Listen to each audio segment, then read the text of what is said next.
জনাব মোহাম্মদ ইসেম রানা, চেয়ারম্যান সামাজিক আইন বিষয়ক মানবীয় সংস্থা।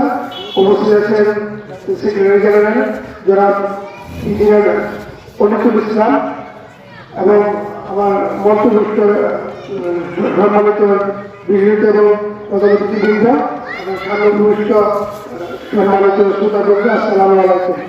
আমরা আসলে একটু দেরি করে যাত্রা করেছি বিভিন্ন প্রোগ্রাম থাকার কারণে। তো আমি দুঃখিত, আমাদের আসতে একটু দেরি হয়ে গেছে। তো তারপরে আমরা এই সামাজিক একটা প্রোগ্রাম যেখানে কিছু তথ্য বিতরণ করা হবে, পাশাপাশি আপনাদের যে সেমিনার অংশগ্রহণ করতে পেরে আমি নিজেকে কৃতজ্ঞতা বোধ করছি।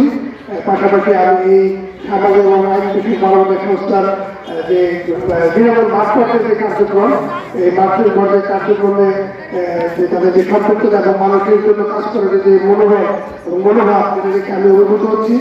আমি এই সংস্থার দিন দিন উন্নতি এবং আগামী পথচলা সুন্দরকে কামনা করছি এবং আপনারা যেন এই সংস্থার সাথে সম্পৃক্ত থেকে এই সংস্থার ভূমিকা রাখা এবং মানুষের জন্য কাজ করার জন্য যে সুযোগ তৈরি করেছেন সেই কাজে সহযোগিতা করবেন।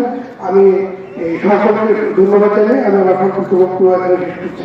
ধন্যবাদ সকলকে।